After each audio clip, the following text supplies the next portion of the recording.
சாந்தி 30/7/2024 காலை முரளி பாப்தாதா மதுபன். சிவத்தந்தைய பிரம்மா தந்தையோட உடல் அவதரிச்சு நமக்காக ஆசிரியராகி படிப்பிக்க வந்திருக்கிறாரு. நம்மளாம் இறை மாணவர்கள் பகவானுடைய வாக்கியங்களை மிக கவனமா ஆத்ம அபிமானி நிலையிலிருந்து நம்ம கேட்கலாம்.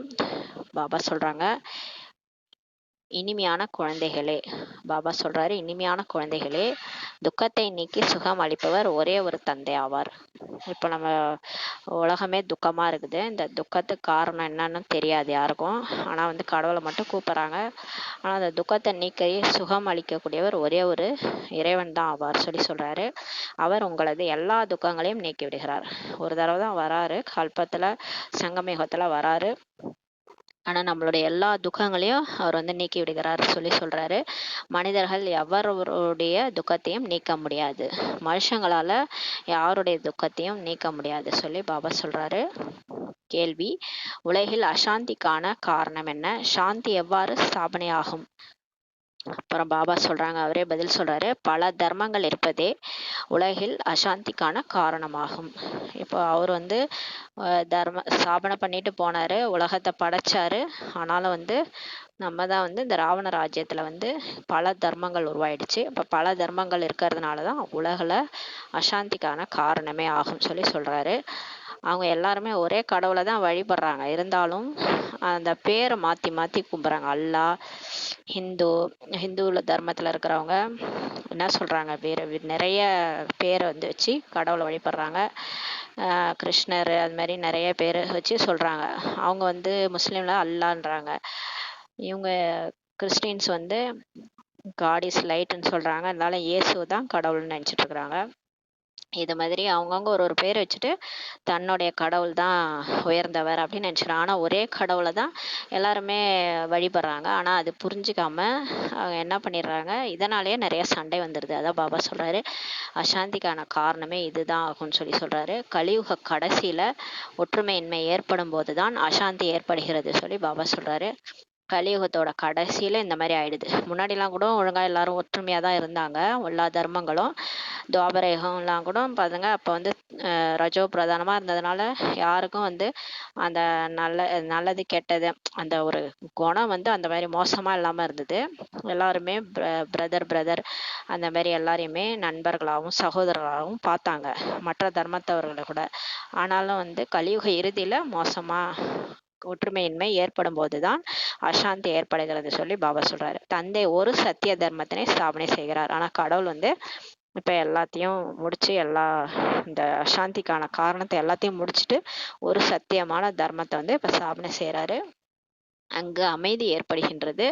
அப்புறமா அவரு சொர்க்கத்தை உருவாக்குறாரு, சொர்க்கத்துல அமைதி ஏற்படுகிறது சொல்றாரு. இந்த லட்சுமி நாராயணன் ஆட்சியில் தான் அமைதி இருந்தது என்பதை உங்களால் புரிந்து கொள்ள முடிகிறது. ஆனா இப்போ உங்களுக்கு எல்லா ஞானமும் புரிஞ்சதுனால இப்போ உங்களுக்கு புரியும், சொர்க்கத்துல லட்சுமி நாராயணனோட ஆட்சியில அதான் உண்மையான அந்த அமைதி இருந்தது அப்படின்றது உங்களால புரிஞ்சுக்க கொள்ள முடிகிறது சொல்லி சொல்றாரு.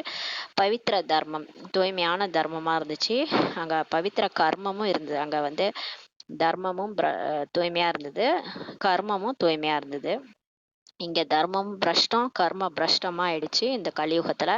அப்படியே அங்க எல்லாமே தூய்மையா மாத்திட்டு போறாரு கடவுள். கல்யாணக்காரி தந்தை மீண்டும் அந்த புதிய உலகத்தை உருவாக்கி கொண்டிருக்கிறார். இப்ப கடவுள் திரும்ப வரார், நன்மை செய்யக்கூடிய தந்தை.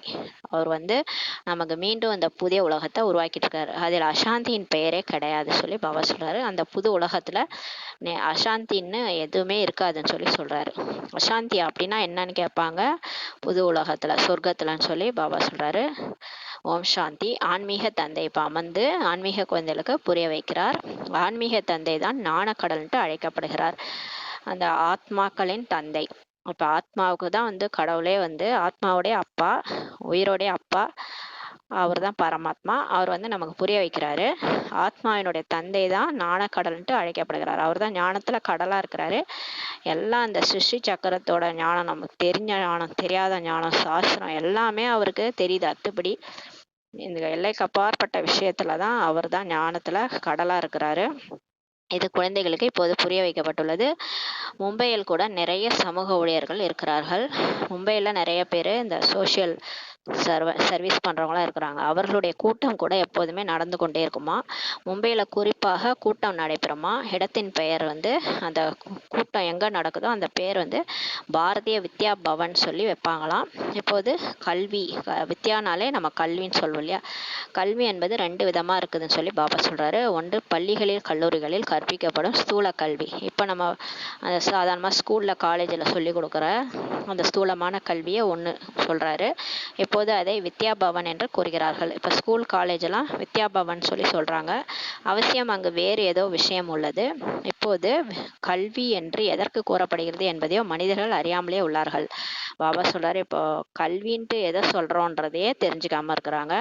இதுவும் ஆன்மீக வித்யா பவன் ஆகியிருக்க வேண்டும். இப்போ நம்மளுடைய இந்த பாபா ஆரம்பித்த யூனிவர்சிட்டி இது எப்படி இருக்கணும்னா ஆன்மீக வித்யா பவன் ஆகி இருக்கணும்னு சொல்லி சொல்கிறாரு. ஆன்மீக கல்வி, வித்யானா கல்வி, அந்த மாதிரி ஆயிருக்கணும்னு சொல்கிறாரு. இது ஆன்மீக கல்வி கற்பிக்கிற இடம்ன்ட்டு இருக்கணும். வித்யானாலே ஞானத்திற்கு தான் கூறப்படுகிறது சொல்லி சொல்கிறாரு. பரம்பிதா பரமாத்மா தான் ஞான கடல் ஆவார். இந்த உலகத்திலே ஒருத்தர் தான், அவர் கடவுள் தான் ஞானக்கடலாக இருக்கிறாரு. ஸ்ரீகிருஷ்ணரை கூட ஞானக்கடல்ன்ட்டு சொல்ல மாட்டாங்க. எப்பவுமே ஸ்ரீகிருஷ்ணர் பேர் பாருங்கள், அவரோட மகிமை தனி. அவர் வந்து ஞானக்கடல்னு ஒருபோதும் சொல்ல மாட்டாங்க. அவர் சத்தியுகத்தினுடைய இளவரசர். அவருடைய மகிமையே தனியாக. அவர் 16 கலை சம்பன்னம் சம்பூர்ணமானவர். அந்த மாதிரிலாம் அவருக்கு நிறைய மகிமையே இருக்குது. 36 வகை குணங்கள் அவருக்கு இருக்குது. அதனால் அவரோட மகிமை தனியான. ஆனால் அவரை ஞானக்கடல்ன்ட்டு சொல்ல மாட்டாங்க. ஏன்னா அவர் குழந்தை இல்லையா. அதனால் அவரே வந்து சிவன்கிட்ட தான் ஞானத்தை கற்றுக்கிட்டு அந்த மாதிரி கிருஷ்ணராகவே ஆனார். ஆனால் இதை புரிஞ்சுக்கல அவங்க. சிவபாபாவின் மகிமையும் தனி, ஆனால் சிவனுடைய மகிமை தனின்னு சொல்லி சொல்கிறாரு. ஸ்ரீகிருஷ்ணருடைய மகிமையும் தனியாகும் சொல்லி பாபா சொல்கிறாங்க. இது சிவனே வந்து சொல்கிறாரு. பாரதவாசிகள் குழம்பி இருக்கிறார்கள். இப்போ நம்ம உலகத்திலே பார்த்தீங்கன்னா இந்த இந்து தர்மத்தில் இருக்கிறவங்க தான் குழம்பி போயிருக்கிறாங்க. யார் கடவுள்னு தெரியாமல். மற்றவங்களாம் சாமியை வந்து கரெக்டாக புரிஞ்சுருக்கிறாங்க, கடவுள் யாருன்னு புரிஞ்சுக்கிறாங்க. ஆனால் கடவுளோட உருவம் தெரியாமல் வழிபடுறாங்க. இங்கே நம்ம கடவுளை யாருன்னு தெரியாமல் குழம்பி போயிருக்கிறோம்னு சொல்லி சொல்கிறாரு. ஏன்னா அத்தனை உருவம் உருவாக்கி வச்சு எல்லாரையுமே நம்ம வந்து சிலைகளை வந்து கடவுளாக வழிபட்டுருக்குறோம். ஆனால் அவங்கெல்லாம் தேவதைகள்ன்றதை பாபா இப்போ வந்து புரிய வைக்கிறாரு. கீதையின் பகவான் என்று ஸ்ரீகிருஷ்ணரை நினைத்து கொண்டு அமர்ந்துள்ளார்கள். ஏன் அவங்க குழம்பி போயிட்டாங்கன்னா இந்த கீதா ஞானம், கீதா சாரம்லாம் இருக்கும் இல்லையா, அந்த கீதையை சொன்னது கிருஷ்ணர்னு நினச்சிக்கிட்டாங்க. அப்பா பேருக்கு பதிலாக இப்போ பிள்ளை பேரை போட்டுட்டாங்க.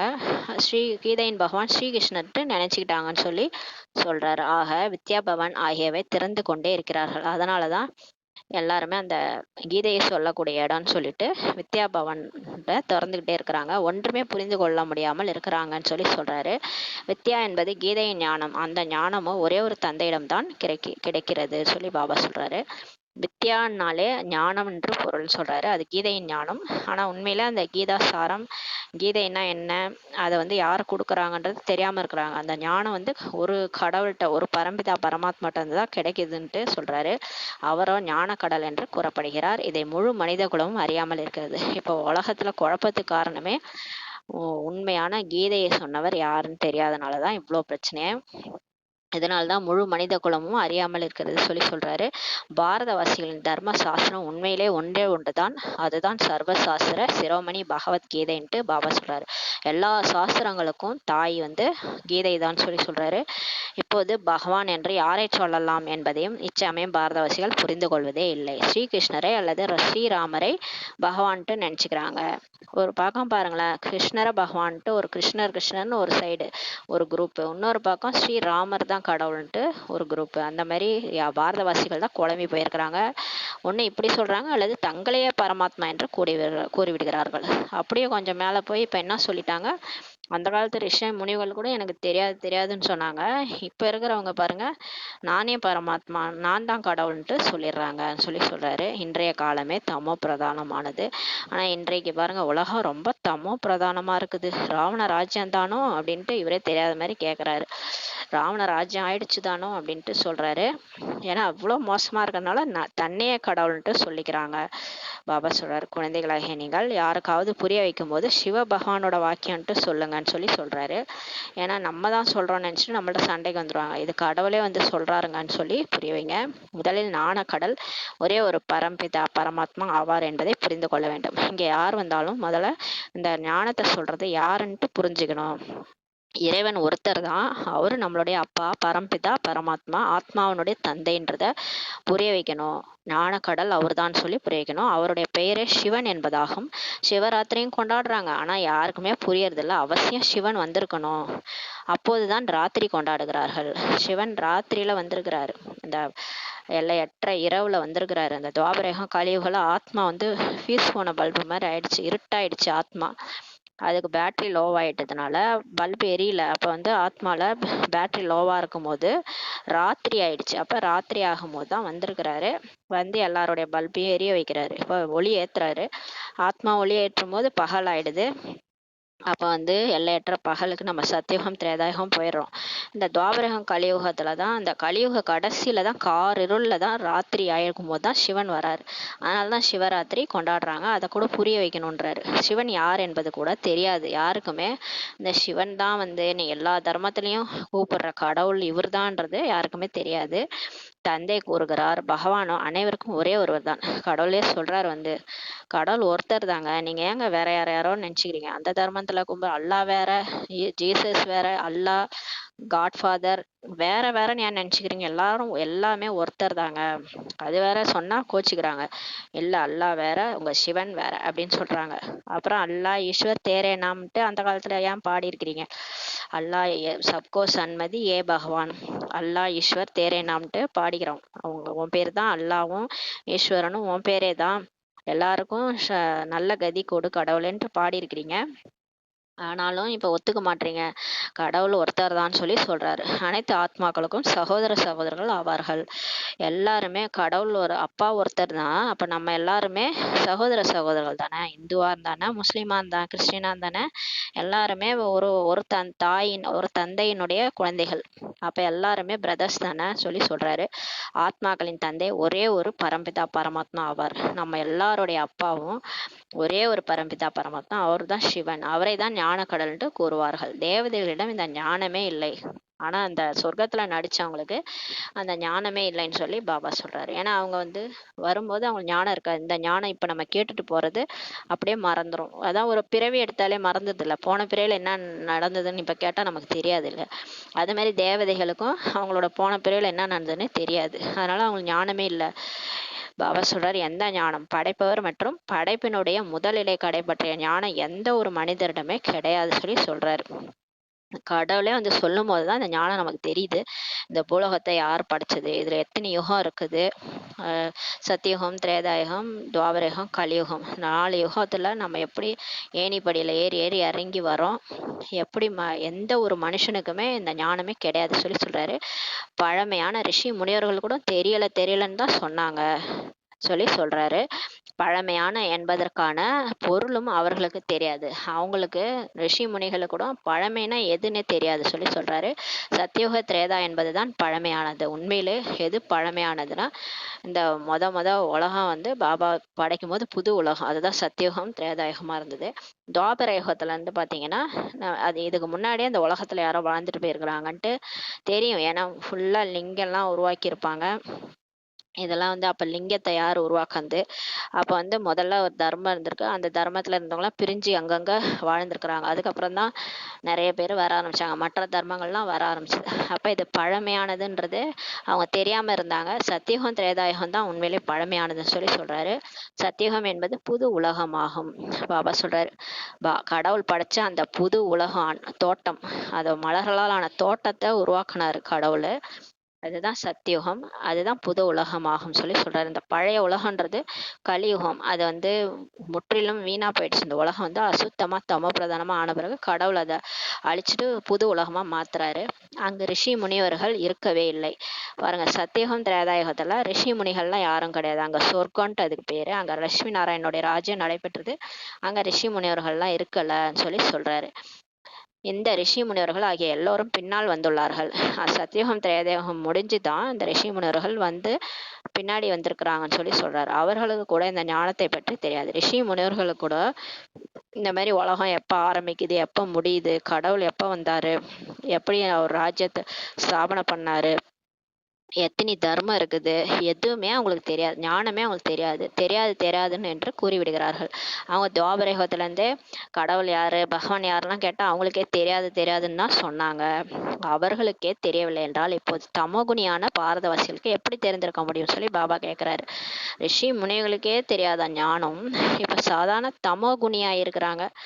எதை பார்த்தாலும் கேட்கறத நம்புறது, அதை எதையாவது பெதற்றிட்டு இருக்கிறது, அப்புறம் எதை கிடைச்சாலும் சாப்பிட்றது, இந்த மாதிரி இருக்கிறவங்க பாரதவாசிகளுக்கு எப்படி தெரியும்னு சொல்லி பாபா சொல்றாரு. அந்த 5 விகாரத்துல ஊறி போயிருக்கிறவங்க எப்படி இந்த விஷயத்த சொல்ல முடியும்? கடவுள் யாருன்றது, நான் தான் கடவுள்ன்றாங்க, கிருஷ்ணர் தான் கடவுள்ன்றாங்க, ராமர் தான் கடவுள்ன்றாங்க. அவங்க சொல்றதை எப்படி நீங்க நம்புறீங்க? ஏன்னா அந்த காலத்து ரிஷி முனிகள் அவங்களே என்ன சொன்னாங்க, கடவுள் யாருன்னு எங்களுக்கு தெரியாதுங்கன்னு தான் சொன்னாங்க. இப்ப இருக்கிறவங்க சொல்றாங்கன்னு நம்பிட்டு இருக்கிறீங்கன்னு சொல்லி பாபா கேட்கிறாரு. இச்சமயத்தில் விஞ்ஞானத்தின் அகம்பாவம் கூட எவ்வளவு உள்ளது. இந்த காலத்துல சயின்ஸோட அகம்பாவம் தான் நிறைய இருக்குதுன்றாரு. இந்த அறிவியல் மூலமாக பாரதம் சொர்க்கம் ஆகிட்டுதுன்னு நினைக்கிறாங்க. இப்ப மாடி மேல மாடி வீடு கட்டுறாங்க, எல்லாத்துக்கும் இன்ஸ்ட்ருமெண்ட் கண்டுபிடிச்சிட்டாங்க, வாஷிங் மிஷின், துணி துவைக்கிறதுக்கு, அப்புறம் ஏதோ ஒரு மேலேயே பறக்க வச்சு அங்கெல்லாம் வந்து சாப்பாடு வச்சு சாப்பிட்றாங்க. என்னென்ன சைனால இருக்கிற மாதிரி இங்க இந்தியாவில இங்க சென்னையிலே கொண்டு வராங்க. அந்த மாதிரி எல்லாம் நடக்குது. இதே சொர்க்கம்ட்டு நினைச்சுக்கிறாங்கன்னு சொல்லி பாபா சொல்றாரு. இது மாயின் பகட்டு என்று கூறப்படுகிறது. பாபா சொல்றாரு, இதெல்லாம் மாயாவோட பகட்டு, ஃபால் ஆஃப் பாம்பு, பகட்டினுடைய வீச்சு என்று ஒரு நாடகம், ஒரு சினிமா கூட இருக்குதுன்னு சொல்லி சொல்றாரு. இச்சமயம் பாரதத்தின் வீச்சு ஆகும் என்று கூறவும் செய்கிறார்கள். அவங்க சொல்றாங்க, இந்த நேரம் பாரதம் வந்து வீழ்ச்சியில போயிட்டு இருக்குதுன்னு சொல்லி சொல்றாங்க. சத்தியுகத்தில் ஒரு காலத்துல பாரதம் மேன்மையா இருந்தது, இப்பொழுது வீழ்ச்சி ஆகும் சொல்லி பாபா சொல்றாரு. இது சொர்க்கமாக உள்ளதா என்ன? இப்ப பாக்குறீங்களே உலகம் என்ன சொர்க்கமாவா இருக்குது? இதுவோ மாயின் பகட்டு ஆகும் சொல்லி பாபா சொல்றாரு. இது அழியத்தான் போகிறது. பாபா சொல்றாரு, இங்கதான் 5 தத்துவங்களும் சேருது இல்லையா? எப்போ வேணாலும் எது வேணாலும் நடக்குது. திடீர்னு பார்த்தா மழை வருது, திடீர்னு வெள்ளம் வருது, திடீர்னு பார்த்தா சுனாமி வருது, எல்லாமே அழிஞ்சு போயிடுது. அப்ப இது மாயையோட பகட்டு தானேன்னு சொல்லி பாபா சொல்றாரு. மனிதர்கள் கருதுகிறார்கள் விமானங்கள் கூட இருக்குது, விமானங்கள் உள்ள பெரிய பெரிய அரண்மனைகள் இருக்குது, மின்சாரங்கள் உள்ளது, இதுவே சொர்க்கம்.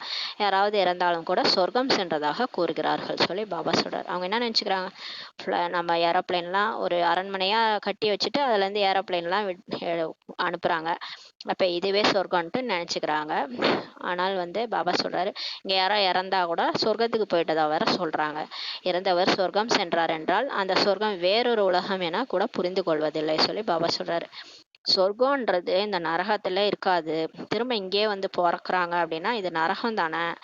அவங்க சொர்க்கம்ன்றது அப்ப வானத்துல இருக்குது, வானத்துல போக முடியாது. சொர்க்கம்ன்றது இருந்துச்சு, ஆனா நரகமா இருக்கும்போது சொர்க்கம் இருக்காது, சொர்க்கம் இருக்கும்போது நரகம் இருக்காது. இதை புரிஞ்சுக்கணும். அந்த இதே உலகம்தான் சொர்க்கமா ஒரு காலத்துல இருந்தது, அப்ப நரகம் கிடையாது. அப்புறம் அந்த சொர்க்கம் போயிட்டு கடந்து போயிட்ட பிறகு அது நரகமா மாறிடுது. இது வந்து புரிஞ்சுக்கிறது இல்ல சொல்லி சொல்றாரு. இதுவோ ராவணனின் பகட்டாகும். உண்மையிலே இது மாயாவோட பகட்டு, புத்தியை போட்டா பூட்டி வச்சிருக்குதுன்னு சொல்லி சொல்றாரு. எல்லையில்லாத தந்தை சொர்க்கத்தினை இப்போ ஸ்தாபனை செய்துட்டு இருக்கிறாரு. இச்சமயம் மாயை மற்றும் ராவணன் அசுர உலகம் மற்றும் ஈஸ்வரிய உலகின் போட்டிக்கான சமயமாகும். இப்பதான் மகாபாரத போரே நடக்குது. மாயாவுக்கும் இறைவனுடைய ஞானத்துக்கும், இந்த அசுர உலகத்துக்கும் ஈஸ்வரனுடைய உலகத்துக்கும் போட்டி நடக்குதுன்னு சொல்றாரு. யார் ஜெயிக்கிறாங்க, நாணம் ஜெயிக்குதா இல்ல மாயா ஜெயிக்குதான்றத இப்போ ஒரு சமயம், அந்த சமயம் இதுன்னு சொல்லி சொல்றாரு. இதுவும் பாரதவாசிகளுக்கு புரிய வைக்க வேண்டியுள்ளது. இப்ப இதை கூட நம்ம பாரதவாசிகளுக்கு புரிய வைக்க வேண்டியுள்ளது சொல்லி சொல்றாரு. துக்கமும் இன்னும் அதிகமாக வரப்போகின்றது. பாபா சொல்றாரு, இன்னும் கூட அதிகமா துக்கம் வரும், அப்பதானே கடவுளை தேடி வருவாங்க, அதனால அளவற்ற துக்கம் வரப்போகிறது சொல்லி பாபா சொல்றாரு. சொர்க்கமே சத்தியுகத்தில் தான் இருக்கும். இந்த கலியுகத்துல சொர்க்கம் இருக்காது. சொர்க்கம் வந்து சத்தியமான யுகம் இருக்கும் போது தான் சொர்க்கமே இருக்கும். சொர்க்கம்னா என்ன இருக்கும், எல்லாமே எல்லாருக்கும் இருக்கும், எல்லாமே கிடைக்கிற இடம் தான் சொர்க்கம். ஒருத்தவங்க மட்டும் நல்லா பணக்காரங்களா ஜாலியா இருக்கிறது, ஒருத்தவங்க ஏழையா இருக்கிறது, அது சொர்க்கமா என்ன? எல்லாருக்கும் எல்லாம் கிடைக்கும். எல்லாரும் ஒரே மாரி குணவானா இருப்பாங்க. இங்க இருக்கிற மாரி எல்லாம் வச்சுக்கிட்டு குடுக்காம, ஒருத்தவங்க மாளிகையில வாழறது, ஒருத்தவங்க கஷ்டப்படுறது, அந்த மாரி இருக்காது சொர்க்கம். அத புரிஞ்சுக்கணும். கலியுகத்தில் இருக்க முடியாது சொல்லி பாபா சொல்றாரு. சொர்க்கம் எப்பயுமே கலியுகத்துல இருக்க முடியாது.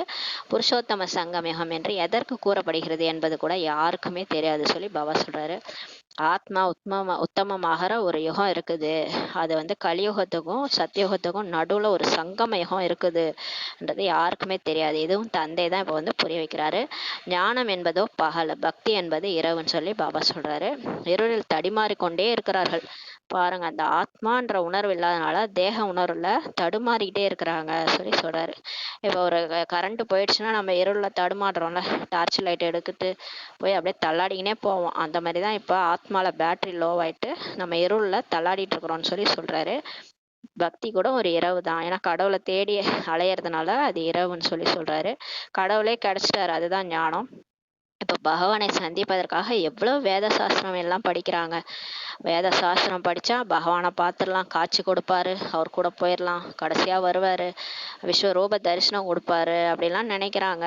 பிரம்மாவின் பகல் மற்றும் இரவு, அதுவோ பிராமணர்களின் பகல் மற்றும் இரவுன்னு சொல்லி பாபா சொல்றாரு. அவங்க சாஸ்திரத்துல பிரம்மாவின் பகல் மற்றும் இரவுன்னு சொல்லி சொல்லுவாங்க. அதை பிரம்மாவின் பகலுக்கு லட்சக்கணக்கான ஆண்டுகள் சொல்லுவாங்க.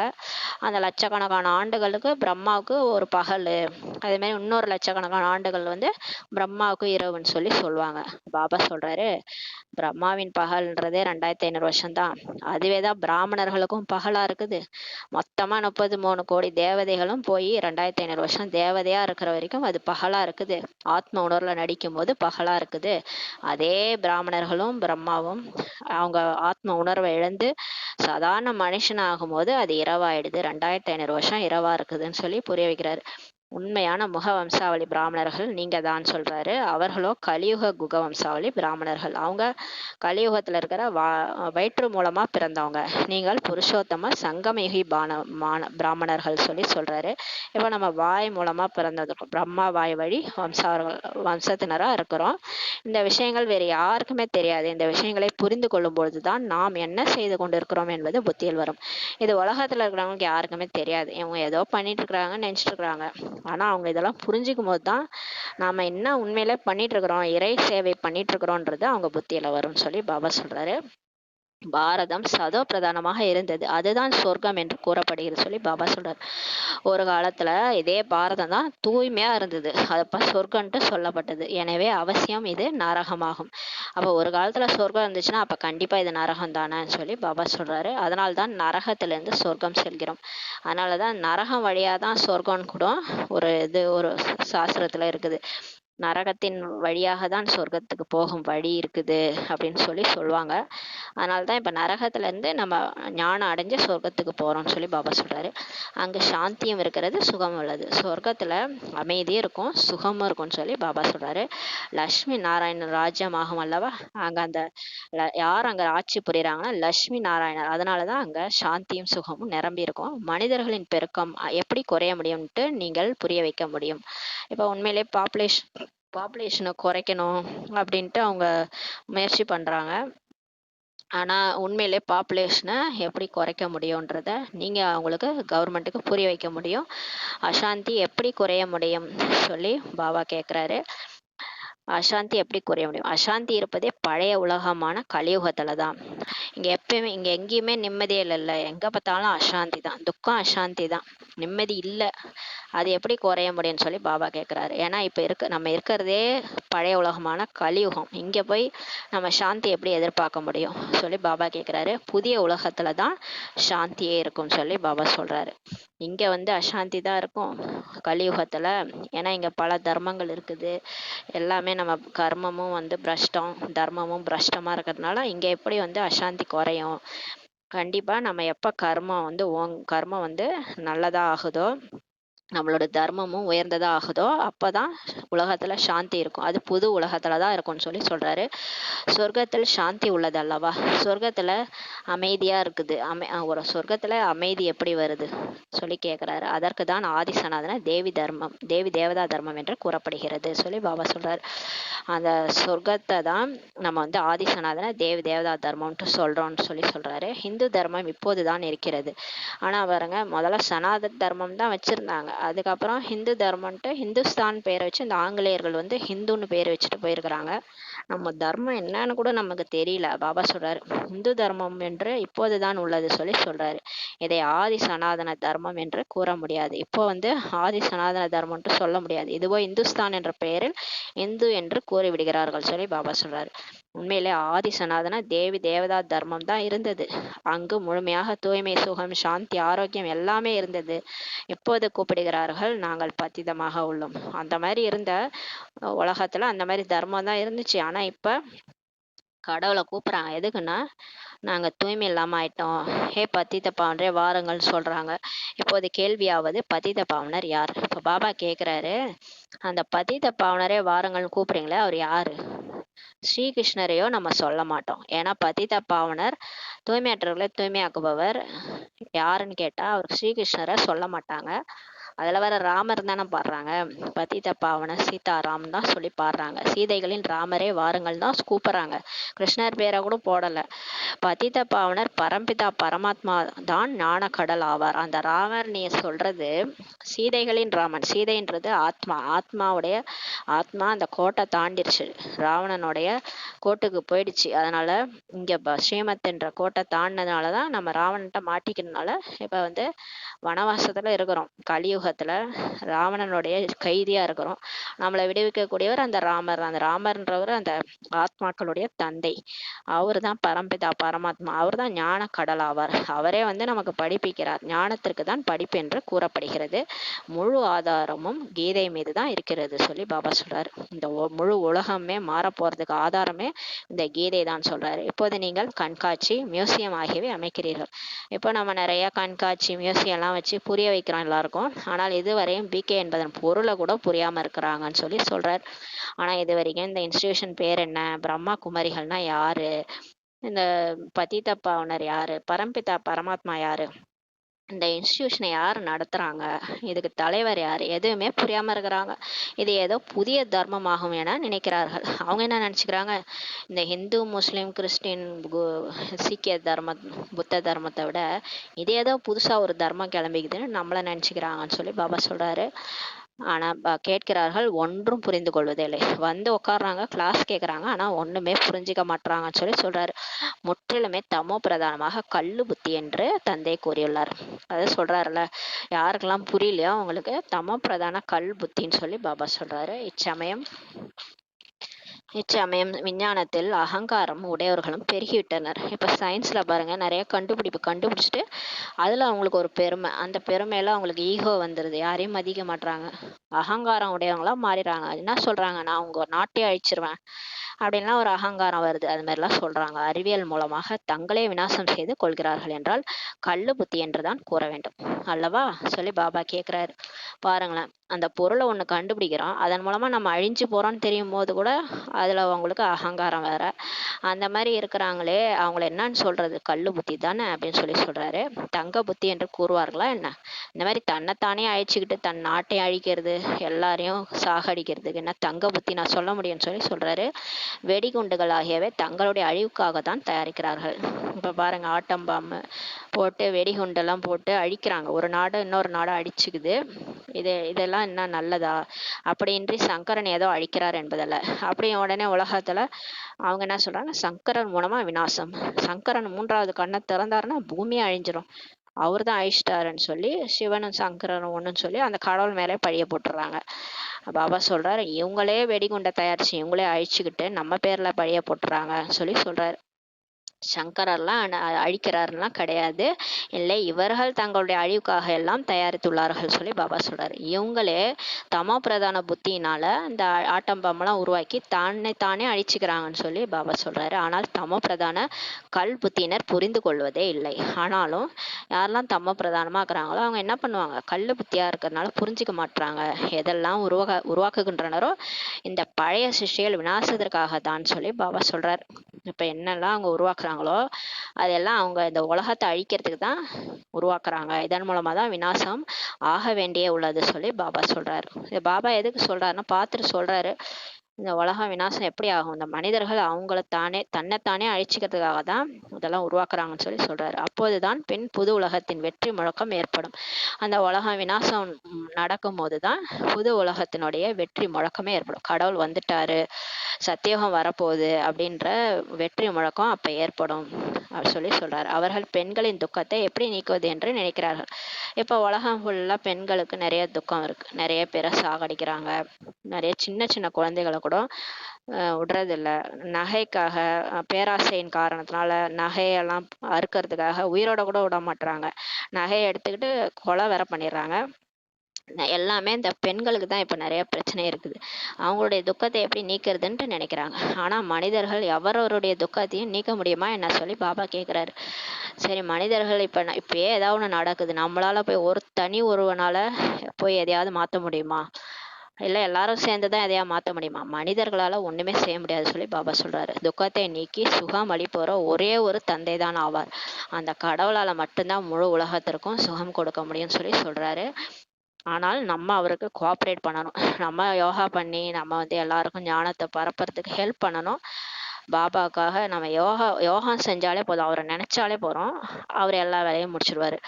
தேவதைகளையும் சொல்ல முடியாது, தேவதைகள் கூட ஒன்றும் பண்ண முடியாது. ஏன்னா அவங்க இருக்கிறது சொர்க்கம், அங்க துக்கமே இருக்காது சொல்லி பாபா சொல்றாரு.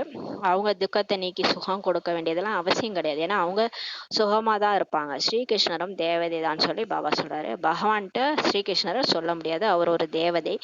இதுவுமே புரிந்து கொள்வதில்லை.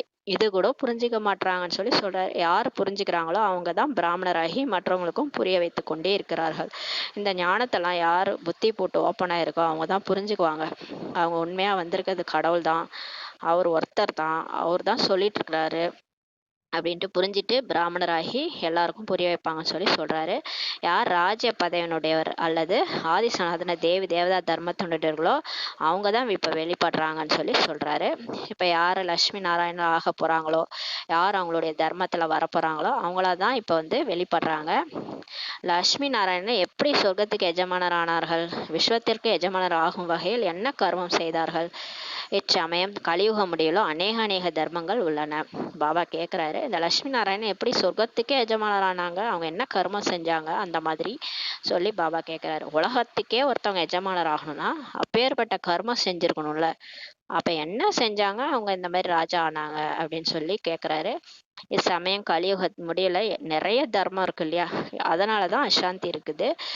ஏன்னா அவங்கவுங்க ஒரு கடவுளை ஒரே கடவுளை தான் வேற பேரை வச்சு கூப்பிட்டு ஏன் கடவுள் வேற உன் கடவுள் வேறன்னா அந்த குரான் பைபிள்ன்றது அவங்களுடைய சாஸ்திரங்க புக்கு, அந்த புக்கை கூட வச்சு கூட பிரச்சனை வருது.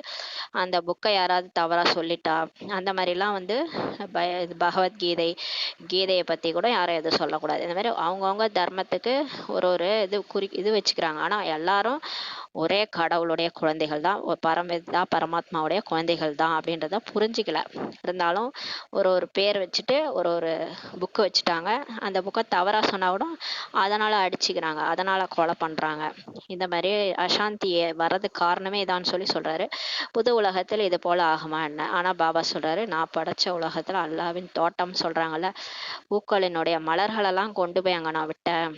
மலர்களினுடைய தோட்டம் அது, அங்க துக்கம் அசாந்தியே இருக்காது. அங்க யாரும் ஒருத்தவங்க துக்கமே கொடுக்க மாட்டாங்க, முள்ளா குத்தவே மாட்டாங்க. ஏன்னா எல்லாரும் மலரா இருப்பாங்க, ரோஜா மலர் மாதிரி இருப்பாங்க, அவ்வளோ அன்பானவங்களா இருப்பாங்க. அந்த மாதிரி ஒரு புது உலகம் இருந்துச்சு, அங்க இந்த மாதிரி துக்கம் அசாந்தியே இருக்காதுன்னு சொல்லி சொல்றாரு. இப்போது இது சங்கம யுகமாகும். இப்போது இது ஆத்மா பரமாத்மா சந்திக்கிற யுகம். இப்போது தந்தை ராஜயோகத்தை கற்பிக்கிறார். இந்த உலகத்துல எப்படி தப்பிக்கிறது, அதுக்காக புத்தி மூலமா யோகத்தை நமக்கு கற்றுக் கொடுக்கறாரு. இங்க என்ன நடந்தாலும் பார்க்காதீங்க, நீங்க என்ன மட்டும் நினைங்கன்னு சொல்லி எல்லைக்கு அப்பாற்பட்டு நம்மளை கொண்டு போறாரு.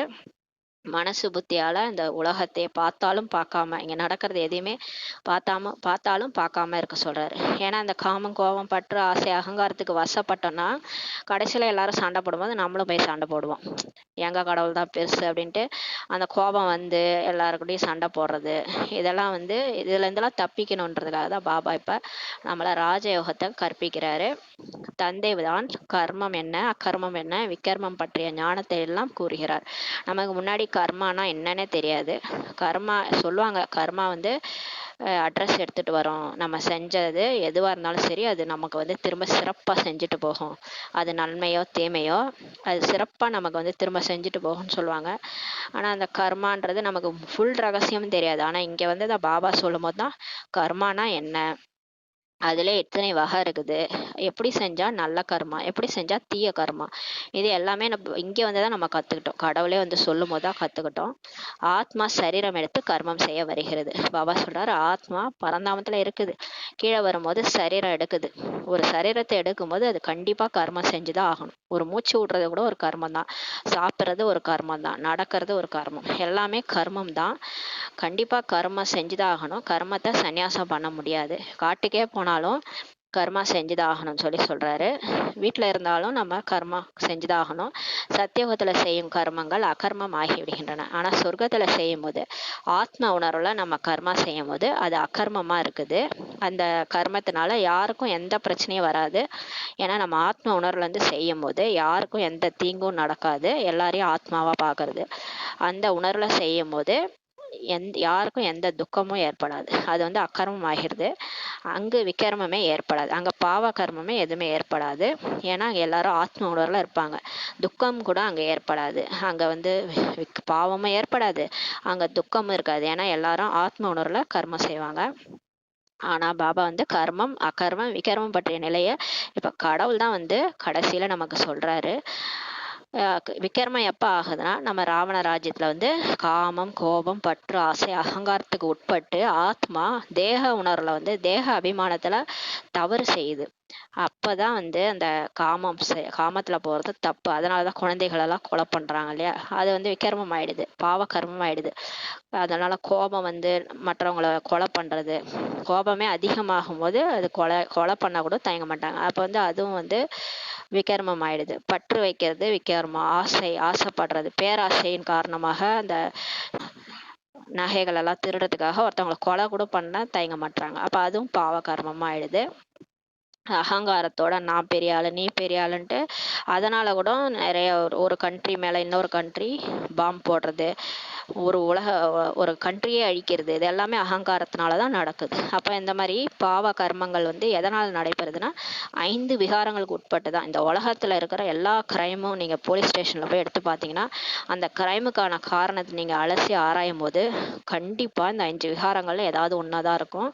அதை நல்லா புரிஞ்சுக்கணும். அது தெரியாம எல்லாரும் இதை அழிக்கணும், போதைப் பொருள் அழிக்கணும், அப்படி இப்படின்னு சொல்லிட்டு இருக்கிறாங்க. ஆனா பாபா கடவுளே வந்து சொல்றாரு, நீங்க எல்லாருமே இந்த 5 விகாரத்தை வென்றீங்கன்னா தான் ராவணனை துரத்த முடியும். அந்த ஆங்கிலேயர் வந்து எப்படி துரத்துனீங்களோ, இந்த 5 விகாரம் தான் இந்த நமக்குள்ளார புகுந்திருக்கிற இந்த ஆங்கிலேயனை வெளியேத்துங்கன்னு சொல்லி சொல்றாரு. கடவுளே வந்து சொல்றாரு.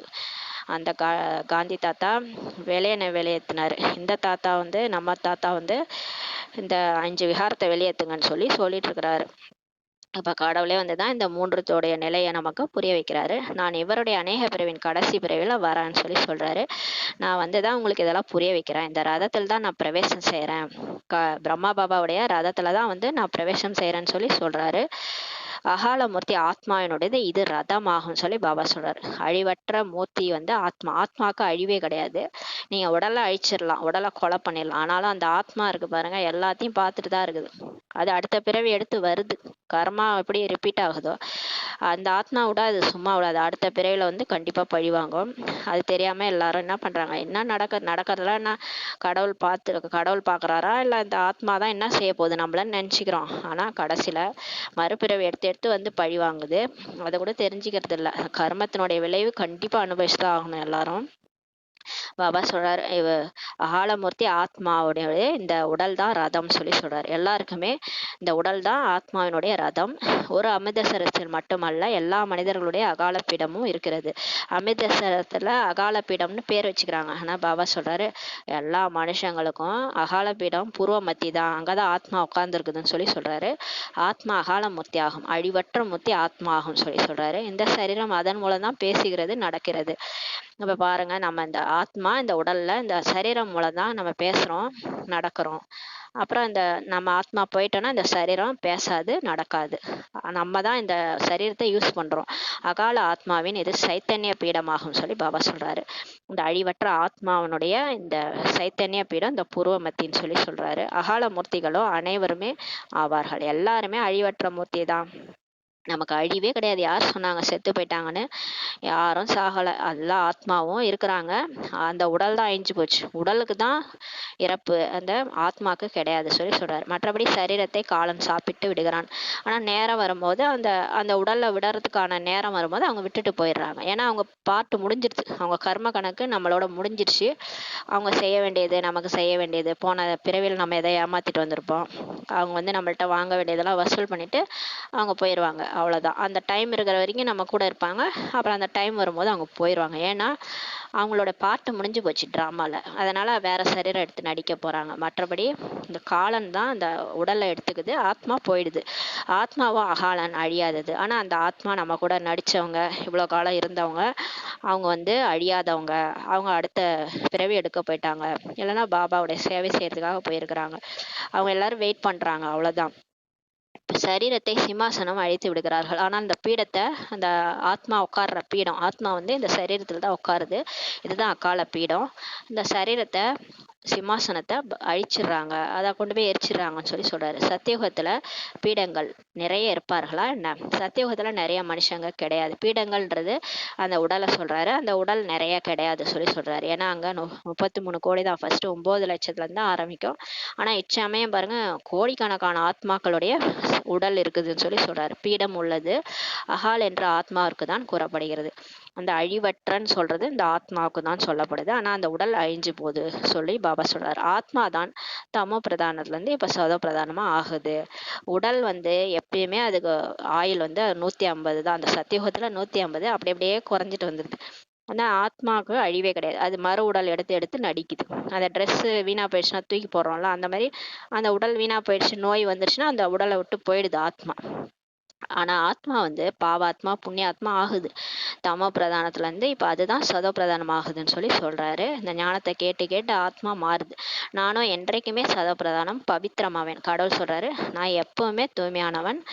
பழமையான பாரதத்தின் யோகம் கூட சொல்றாங்க இல்லையா, கீதையை பொய்யாக்கிட்டாங்கன்னு சொல்லி பாபா சொல்றாரு. வாழ்க்கை சரித்திரத்தில் பெயரை மாற்றி விட்டுள்ளார்கள். தந்தைக்கு பதிலாக குழந்தையின் பெயரை போட்டு விட்டார்கள். கீதை என்னமோ ரைட்டு தான், ஆனா கீதையில பேரை மட்டும் மாத்திட்டாங்க. அப்பாவுக்கு பதிலாக பிள்ளை பேரை போட்டாங்க. சிவன் போறதுக்கு பதிலாக கிருஷ்ணர் பேரை போட்டாங்க. ஆனா சிவனுடைய மகன் தான் கிருஷ்ணருடைய மகிமை தனி, சிவனுடைய மகிமை தனி. ஆனா 2 பேருமே மகிமைக்குரியவர்கள் தான். ஆனா பேரை மாத்தி போட்டதுனால கீதை பொய்யாயிடுச்சுன்னு சொல்லி சொல்றாரு. சிவராத்திரி கூட கொண்டாடுறாங்க. ஆனா அவர் எப்படி வராரு என்று அவங்களுக்கு தெரியவே தெரியாது. சிவன் தான் பரமாத்மா ஆவார் சொல்லி பாபா சொல்றாரு. அவரே பகவானுடைய மகா வாக்கியம் பாருங்க, நான் தான் பரமாத்மா, என் பேர் சிவன் சொல்லி சொல்றாரு. அவரது மகிமை முற்றிலுமே வேறு, கடவுளோட மகிமை முற்றிலும் வேறு. ஆனா நம்ம ஆத்மாக்களுடைய மகிமை வேறு. ராதே கிருஷ்ணர் தான் லட்சுமி நாராயணன் ஆகிறாங்க என்பது நமக்கு தான் தெரியும்னு சொல்லி சொல்றாரு. லட்சுமி நாராயணன் இணைந்த சுரூபத்தை தான் நம்ம விஷ்ணுன்ட்டு சொல்லப்படுது. அதனாலதான் 4 கை காட்டப்பட்டிருக்கு. எந்த மனுஷனுமே 4 கை கிடையாது. ஏன் அந்த விஷ்ணு 4 கை காமிச்சிருக்கோம்னா, லட்சுமி பாதி நாராயணர் பாதி, இல்லற தர்மன்றத குறிக்குதுன்னு சொல்லி பாபா சொல்றாரு. வீட்டிலே இருந்துகிட்டு முழு உலகத்தையும் சந்நியாசம் பண்ணி தாமரை மலர் போல வாழ்ந்தாங்க. அதனாலதான் அவங்களுக்கு தாமரை சிம்மாசனம் காமிச்சிருக்குது. விஷ்ணுன்றது லட்சுமி பாதி, நாராயணன் பாதின்னு சொல்லி பாபா சொல்றாரு. வித்தியாசமோ கிடையாது. மற்றபடி 4 புஜங்களுடைய 8 புஜங்களுடைய மனுஷங்கள்லாம் யாருமே கிடையாது. தேவிகளை கூட 8 புஜங்கள்லாம் காமிச்சிருக்கிறாங்க. புரிய வைப்பதற்கு நேரம் பிடிக்கிறது. ஆனா இதெல்லாம் பக்தி மார்க்கத்துல உள்ள படங்களை பத்தி எல்லாம் எக்ஸ்பிளைன் பண்றதுக்கு டைம் ஆகுதுன்னு சொல்லி பாபா சொல்றாரு.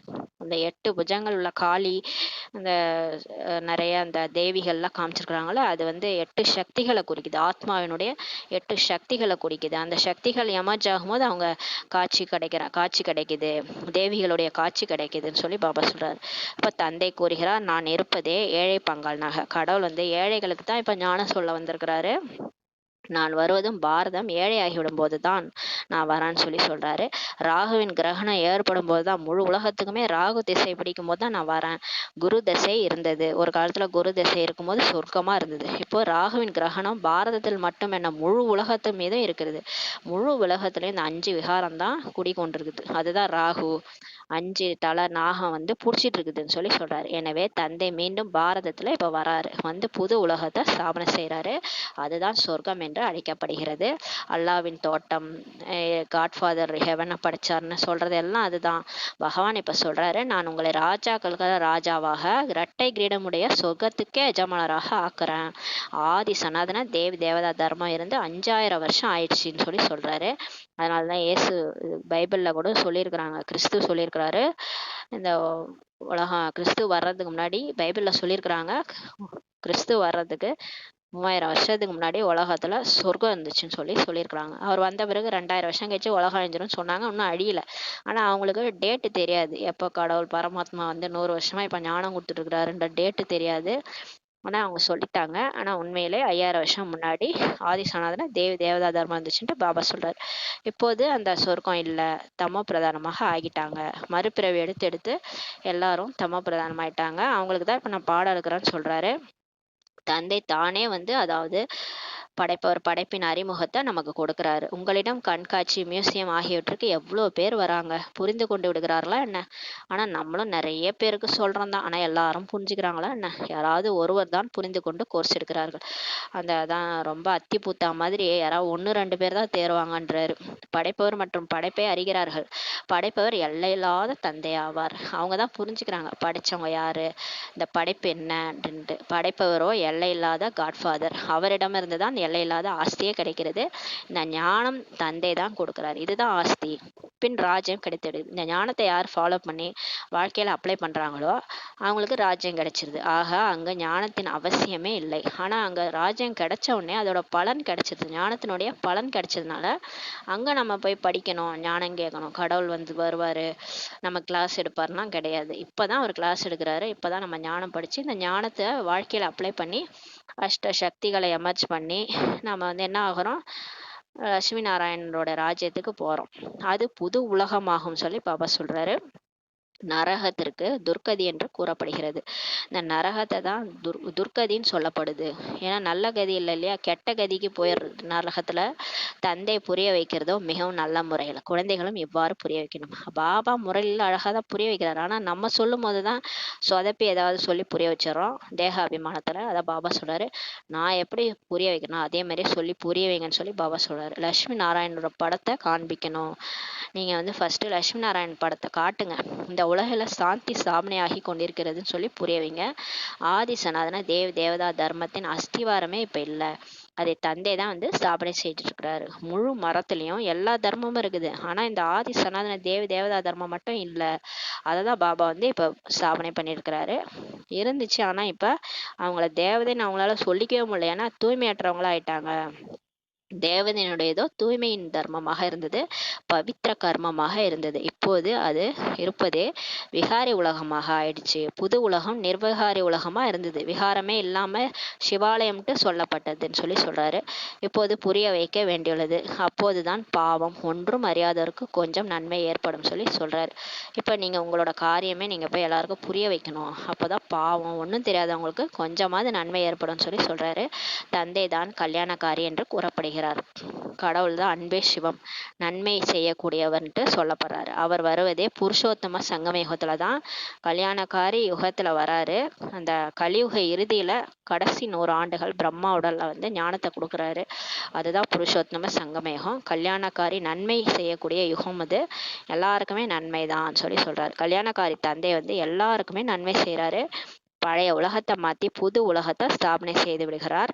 ஞானத்தினால்தான் உலகத்துக்கே சத்கதி ஏற்படுது சொல்லி சொல்றாரு. இது பற்றி தினமும் நேரம் எடுத்து புரிய வைக்க முடியும். கூறுங்கள், படைப்பவர் மற்றும் படைப்பின் முதல் இடைக்கடை பற்றி நாம் தான் அறிந்துள்ளோம். இது கீதையின் சரித்திரம் நடந்து கொண்டிருக்கிறது சொல்லி பாபா சொல்றாரு. இப்போ கீதையினுடைய ஹிஸ்ட்ரி நடந்துட்டு இருக்குது. இந்த காலம் பரமாத்மா கீதை சொல்லிட்டு இருக்கிறாரு. இதில் பகவான் நமக்கு ராஜயோகம் கற்பித்துள்ளார். இரட்டை கிரீடம் உடையவராக நம்மளை ஆக்கியுள்ளார். இந்த லட்சுமி நாராயணர் கூட ராஜயோகத்தினால தான் இது போல ஆகியிருக்கிறாங்கன்னு சொல்லி சொல்றாரு. பாபா சொல்றாரு, இந்த லட்சுமி நாராயணன் கூட ராஜயோகத்தினால தான் இது மாதிரி ஆகியிருக்கிறாங்க. இந்த புருஷோத்தம சங்கமயுகத்துல தந்தையிடமிருந்து ராஜயோகம் கற்கிறார்கள் சொல்லி பாபா சொல்றாரு. கடவுளே ராஜயோகம் கற்பிக்கிறார். அந்த ராஜா ஆகக்கூடிய யோகத்தை கத்துட்டு போனதுனால தான் லட்சுமி நாராயணனே சத்தியுகத்துல ராஜ்யம் ஆள போயிருக்கிறாங்க. இரட்டை கிரீடம் உடையவரா கடவுளே தான் அவங்கள ஆக்கியிருக்கிறாருன்னு சொல்லி பாபா சொல்றாரு. பாபா ஒவ்வொரு விஷயத்தையும் எவ்வளவு சுலபமாக புரிய வைக்கிறார். தினம் முரளில ஒவ்வொரு விஷயத்தையும் எப்படி ஈஸியா புரிய வைக்கிறார். நல்லது சொல்லி பாபா சொல்றாரு. இனிமேல இனிமையான காணாமல் போய் வெகு காலம் கழித்து கண்டெடுக்கப்பட்ட குழந்தைகளுக்கு தாய் தந்தை பாப் தாதாவின் அன்பு நினைவுகள் மற்றும் காலை வணக்கம். ஆன்மீக குழந்தைகளுக்கு ஆன்மீக தாய் தந்தையின் நமஸ்தே. நாம் ஆன்மீக குழந்தைகள் ஆன்மீக தாய் தந்தைக்கு நமஸ்தே. தாரணைக்கான முக்கிய சாரம். ஃபர்ஸ்ட் பாயிண்ட், ராஜயோகத்தின் படிப்பு வருவாய்க்கான வழியாகும். இந்த படிப்பை படிக்கிறது தான் நமக்கு வருவாய்க்கான வழி. இதை படிச்சாதான் நம்ம அடுத்து எடுக்க போற 21 பிறவிக்கு மற்றும் நம்ம கலியுகம் துவாபரயுகத்தில் எடுக்க போற பிறவிகளுக்கும் இதுதான் நமக்கு வருவாய்க்கான வழின்னு சொல்லி சொல்றாரு. ஏன்னா புத்தியை மாற்றி புத்தியில் ஞானத்தை நிரப்புறாரு. இந்த ஞான செல்வம் தான் நம்ம கடைசி வரைக்கும் வரப்போகுது. ஏனெனில் இதன் மூலம் தான் நீங்கள் ராஜாக்கள் எல்லாம் ராஜா ஆகிறீங்கன்னு சொல்லி சொல்கிறாரு. இந்த ஆன்மீக படிப்பை தினமும் படிக்க வேண்டும் மற்றும் படிப்பிக்க வேண்டும் சொல்லி பாபா சொல்கிறார். டெய்லி இந்த முரளி படிக்கணும், தினமும் படிக்கணும், மற்றவங்களுக்கும் சொல்லணும்னு சொல்லி சொல்கிறாரு. ஏன்னா கடவுளே முரளி மூலமாக தான் நம்மக்கிட்ட பேசிகிட்டு இருக்காரு. ஒரு நாள் கூட நம்ம இந்த முரளியை தவற விட்டுட்டோம்னா கடவுளோட அந்த ஏற்படுற கனெக்ஷனே கட் ஆயிடுது. அதனால தான் பாபா சொல்றாரு, என்னை டெய்லி முரளி படிங்க, முரளியை படிச்சாதான் என் மேல அன்பு இருக்குன்னே அர்த்தம்ட்டு. அதனால தான் பாபா சொல்றாரு. 2வது பாயிண்ட், நாம் பிராமணர்கள் உண்மையான முகவம்சாவளி ஆவோம் என்ற போதை சதா இருக்கட்டும். நம்ம தான் உண்மையான பிராமணர்கள், பிரம்மா முக வம்சாவளின்ற போதையில இருங்க.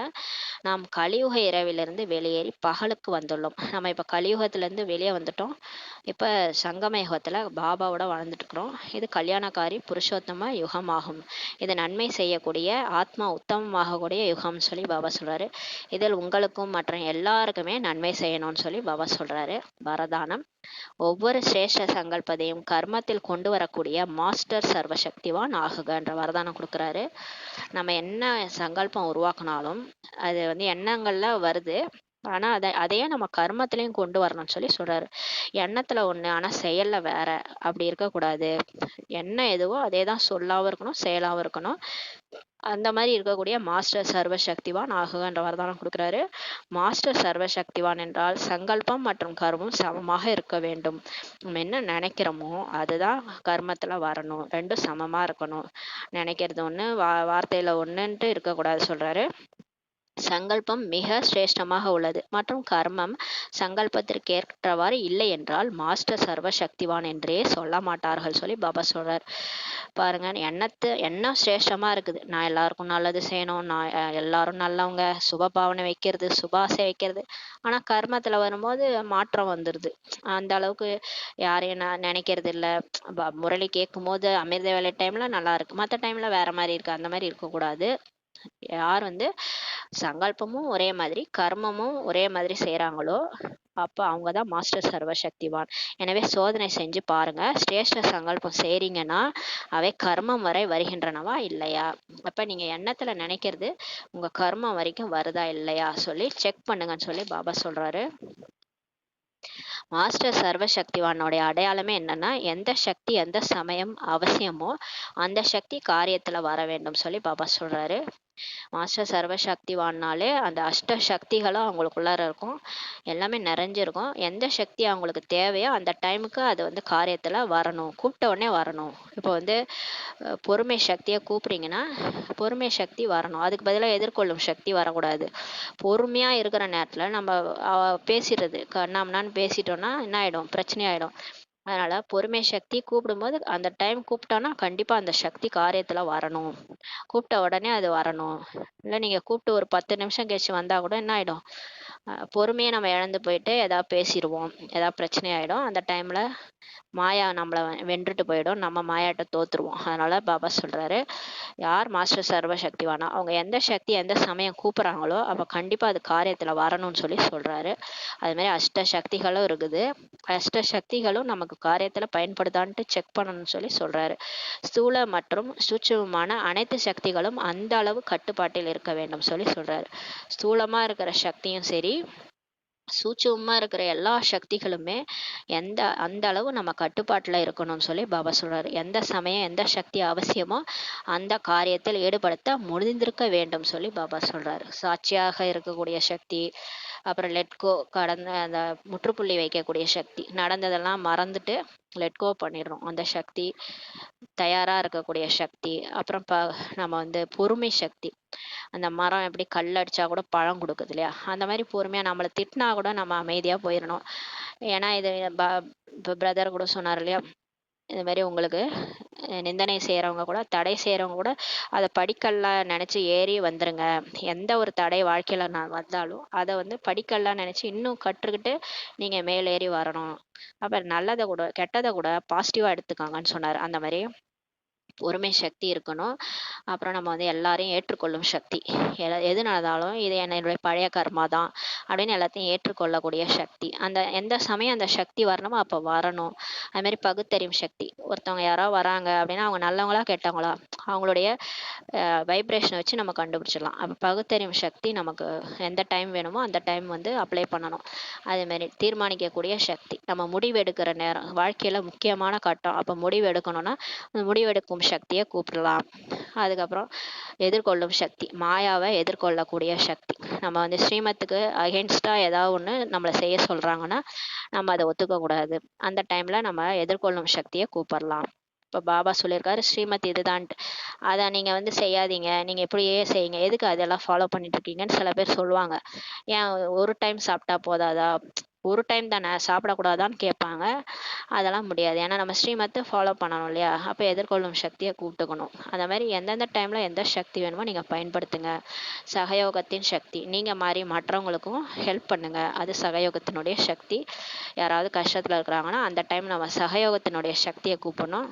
அப்போ நம்ம ஆத்மாக்குள்ள அது வரும்போது நம்ம போய் ஆட்டோமேட்டிக்காக ஹெல்ப் பண்ணுவோம்.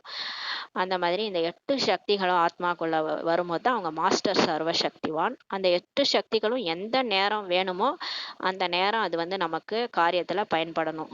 அந்த மாதிரி நேரம் கழித்து அது வந்தால் கூட வேஸ்ட்டு. அந்த மாதிரி யார் இருக்கிறாங்களோ அவங்க தான் மாஸ்டர் சர்வ சக்திவான். அந்த மாதிரி ஆகுங்கன்ற வரதானம் பாபா கொடுக்குறாரு. ஸ்லோகன்: ஞானம் நிறைந்த ஆத்மாதான்.